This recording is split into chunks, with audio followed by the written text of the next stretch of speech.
Welcome to Deserted. Each episode, we welcome a guest into the customs office. There, they must decide which 5 items they want to take with them onto the deserted island. 5 items, 1 island. This is Deserted. Joining me in the customs office today is David Sparks, a business attorney in Orange County, California, where he's been eating other lawyers' lunch for years using Apple technologies. David is also an author of the MacSparky Field Guides, the editor of MacSparky.com, and the co-host of the popular Mac Power Users and Free Agents podcasts. David speaks and writes often about Apple technology, as a past speaker at Macworld, iWorld, and a regular faculty member for the American Bar Association's TechShow. David has also published 2 books for Wiley Press, which actually sit in the customs office bookshelf, Mac at Work and iPad at Work, and also publishes the MacSparky Field Guides, including the best-selling iBooks author book, Paperless, awarded a Best of 2012 award from Apple. David, welcome to the customs office. Thank you, Customs Officer Matt. I'm a little nervous here. Got my khakis on, ready for my big adventure. Yeah, it's always an interesting one, depending on how people are preparing for their time on the island, because we don't have any idea of how long it will be, and certainly people have different ideas of what the island will be like. Now you're making me nervous. No, it's all right. I'm in a good mood again. You've caught me well. Don McAllister in episode 1 caught me in a good mood, and you have been lucky again today. Otherwise, it could be quite hard. The idea of the show is I am after your 5 essential items to take with you onto the desert island: website, podcast, Twitter feed, book, and a gadget or device. That is what we're going to be going through. David's choices today as to what he wants to get through the customs office and onto the island. So let's start with the website. And you are allowed Wikipedia by default, should you need to look up any dangerous animals or bizarre-looking flowers. Other than that, what is your website? You know, I thought long and hard about this, Matt, because one of the things you've done is taken away my ability to have internet-connected devices in general. So I had to think fundamentally, when I go to this island, am I going to try and keep up with things, or am I going to say, heck with it, I'm on this island, I'm going to live the way I want to live? So I went with the latter, because I could use a break. So my website is starwars.com. Okay, I've had a look at the site, and obviously at the moment of recording, it's very, very busy with a new movie that's come out. And why did you fancy that? I grew up with Star Wars. I was 8 years old when the first movie came out. So I bonded to that like a baby duck to its mama. So I just love the mythology. I've grown up with Star Wars, and they've, since they've rebooted it in essence in the last few years, I love it even more.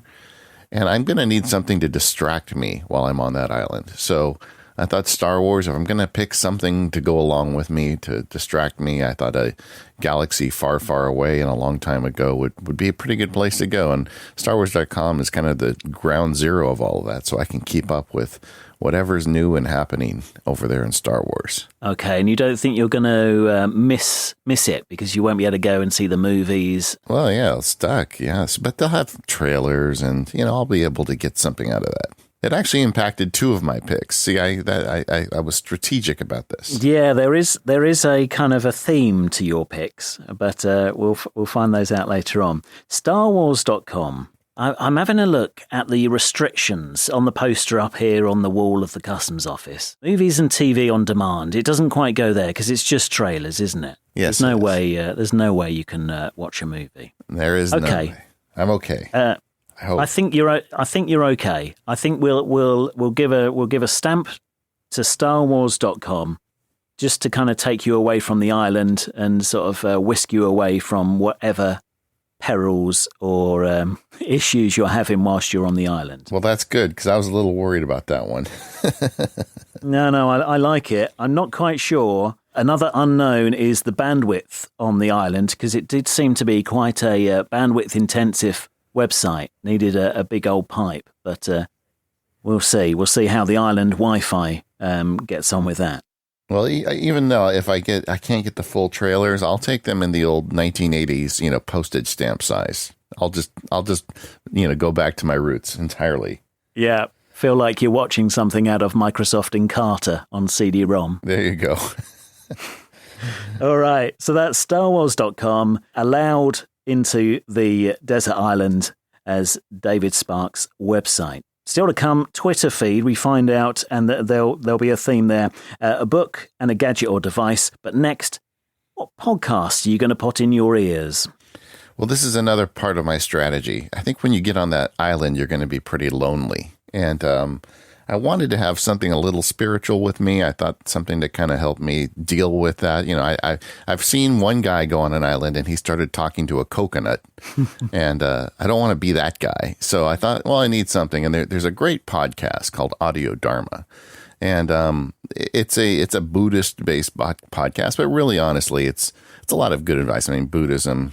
Oh boy, I don't want to get in trouble, but I mean, it doesn't feel as much like a religion as some more traditional religions. It's a lot of good advice. And there's a guy that does a lot of their shows named Gil Fronsdal. And every time I find myself a little hung up, I listen to him and he always sets me straight. So I thought, if there's one that I would really appreciate stuck there alone on that island for possibly a long time, the Audio Dharma podcast would probably be the one I picked. I thought long and hard about this because I also love technology and I love other things too. But I just wanted, I just think, being stuck on an island and all, you got to have something to hold you together. Yes. No, I did. One of my questions here was whether you'd miss your Apple News as you weren't getting it in podcast form. Yeah, well, the problem is my customs officer has taken away my right to have internet-connected devices. Yeah. So since everything Apple makes internet-connected, I think I'm just going to have to go off the grid while I'm on the island, and I'll have to do a lot of catch-up when I return. Okay. But assuming I return, hopefully, maybe I can build a boat out of, coconuts or palm trees or something. Yeah. Get back to my iPad. You never know. Sometimes people have been known to kind of call for help and do various things to try and get attention to get off the island. But so is it just that one person, the Gil, that you would like to hear the talks from, or you don't mind any of the talks on the site? Because there seems to be quite a few. Yeah, some of them are good. Some of them aren't as good to me. And that's another good reason to pick them for the island. These guys are prolific. They put out 2 or 3 podcasts a week. So I'd have plenty of content. You don't want to do a show that publishes once a month because you can have a lot of downtime on that island. You need some more information. It looked good in that they were all slightly different lengths as well. So you could just consume a very short one just for a quick pick-me-up and then move on. Yeah, and I really thought hard about just getting a comedy podcast instead of Audio Dharma because I feel like you're going to need some laughs, right? Yeah. But at the end of the day, I think I really need to hold myself together well if I'm going to be stuck there. I've always felt like if I was one of those guys that was a hermit that lived in a cave or whatever, I'd be perfectly happy. I don't know what it is about me, but I think I wouldn't have a problem with it. I know a lot of people, you take them out of civilization, they do start talking to coconuts. But I think I might be just fine, but I'm a little worried. So I'm going to bring Audio Dharma with me. All right. So Audio Dharma at audiodharma.org is the choice of podcast. I think it's a very good one. I like the answers to the questions around the Apple News. When I checked out the site, as I do with every choice here, I like that they were the different lengths. So the last thing we need is a madman on the island. I'm going to give that an approved. Thank you. I need that one. Book still to come, and gadget or device. The third one is a Twitter feed. So which one is it going to be? And you can see the tweets from just one account. Boy, that was a rough one. I don't know why you're so mean to me, but I picked one. And this is related to my website pick. Because I love Star Wars, I also want to be connected to the Star Wars community. I've got some good friends that run a really popular podcast called Rebel Force Radio. And initially, I was thinking I'd put Rebel Force Radio as my pick for my podcast. It's very funny. It's news stuff about things that I'm interested in. But then I got thinking, like I said, I don't want to talk to coconuts, so I'll take Audio Dharma. But they also have, the Rebel Force Radio has a Twitter feed, which is funny comments on stuff going on in the Star Wars galaxy. They're friends of mine, so reading what they post always makes me grin a little bit. And I decided, okay, I can't take them on as a podcast, but I will take them as a Twitter feed. Okay, and you don't think you're going to end up thinking, nah, this is too much Star Wars. I'm getting Star Wars from my website. The last thing I need is Star Wars from Twitter as well. What else am I going to do, Matt? I'm stuck on an island, you know? Maybe I'll make little X-Wings out of palm trees instead of a rescue ship. Okay. Yeah. I would say that would probably be easier. Yeah, probably. Rebel Force Radio, the Star Wars podcast, Jason Swank and Jimmy Mack. That is your choice for Twitter feed. I mean, I've got to allow it. I can't not allow it. It doesn't break any of the rules here. If it will make you happy, we'll go with it. Yeah. Well, you know, you are catching me the week that Rogue One releases. So I don't know. Maybe my answers would have changed in 2 or 3 months. But right now I'm feeling it. So I think I'm going to go with that. We'll go with Twitter feed. Again, not quite sure how tweets get to the island. Maybe a real parrot or seagull or something comes down and relays the information to you. We don't know. That would be great. Like little scraps of paper in little tiny bottles. Each tweet. Yeah. Message in a bottle of only 160 characters. I like it. So then, we're going to move on to book. What is your book here? This is the hippie one, the hippie pick for me.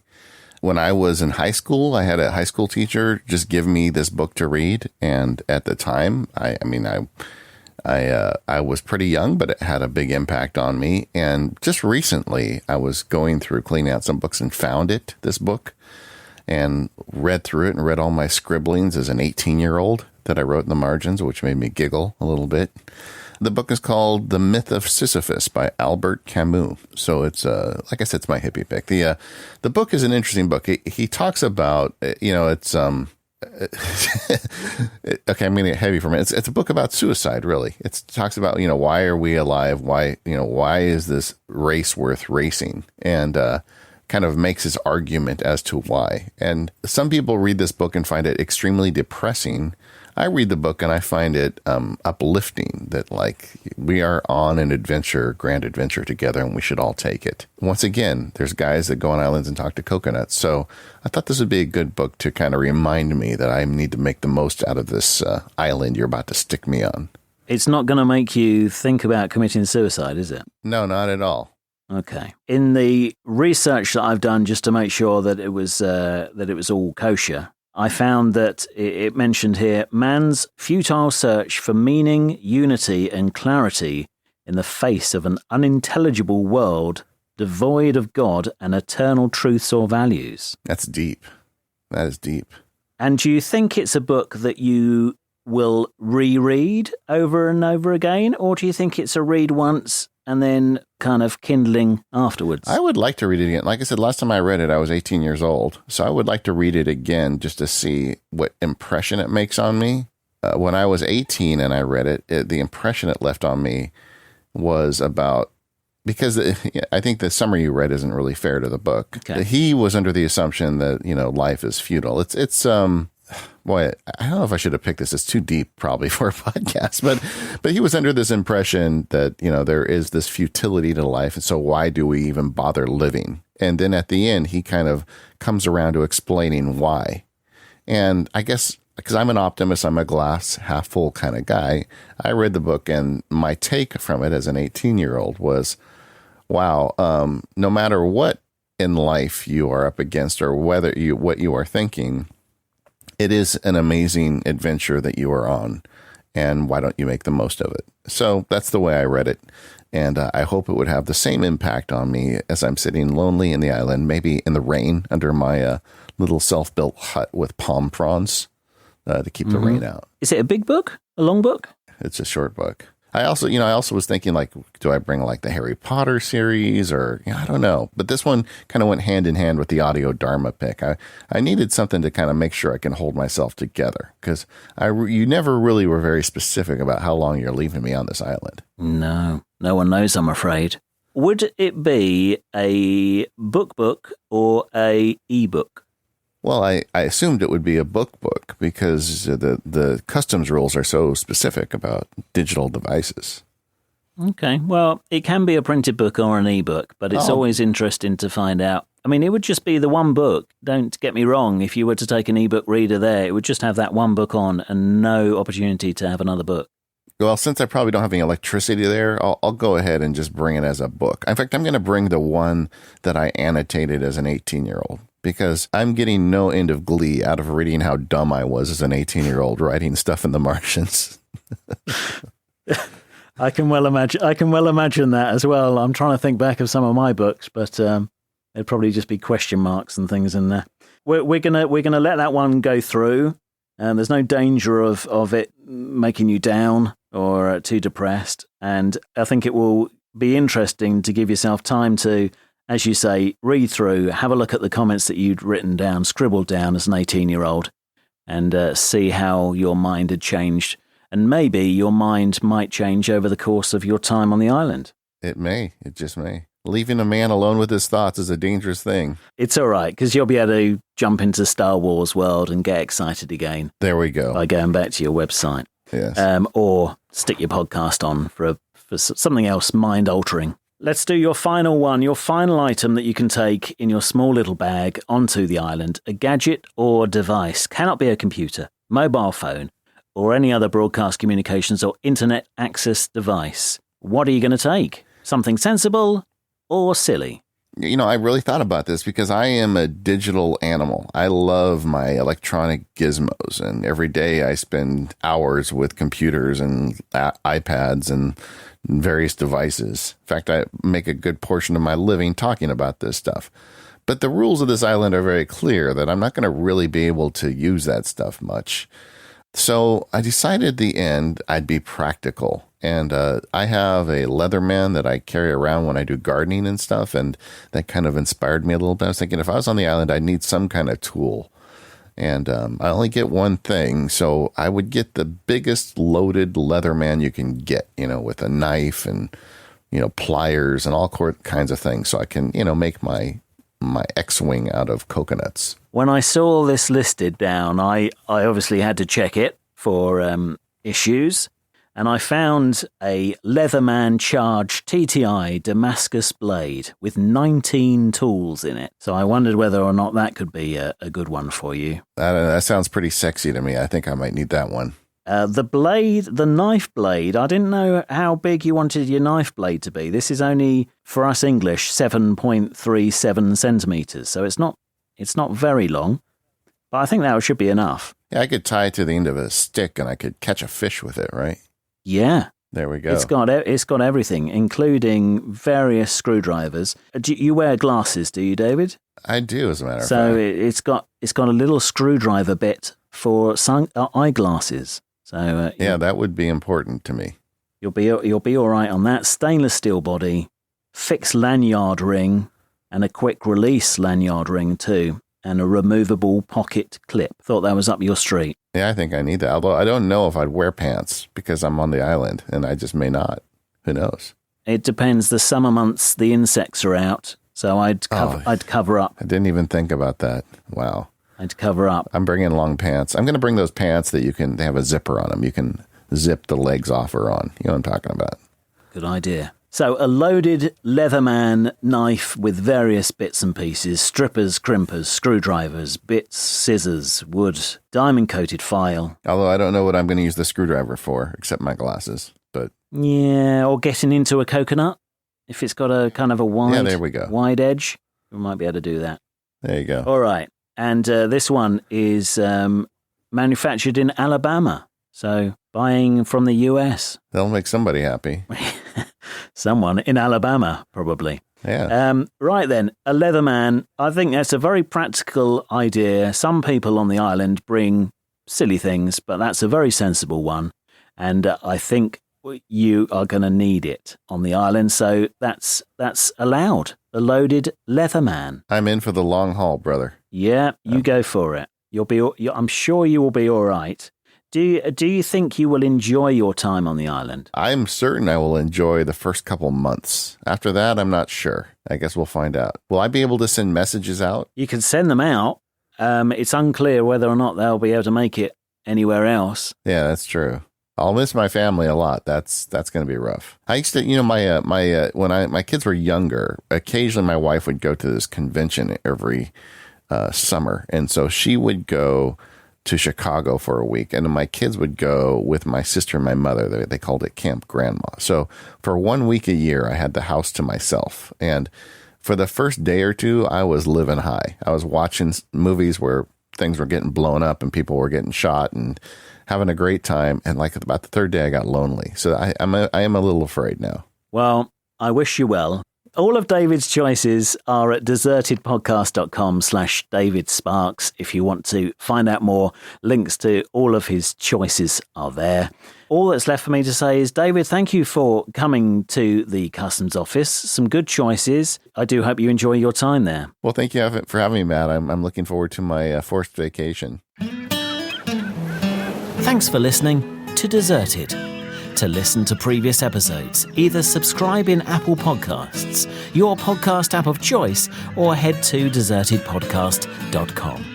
Please leave a review on iTunes, and if you want to send a message in a bottle with feedback, or you would like to be on a future episode, send it to customs@desertedpodcast.com.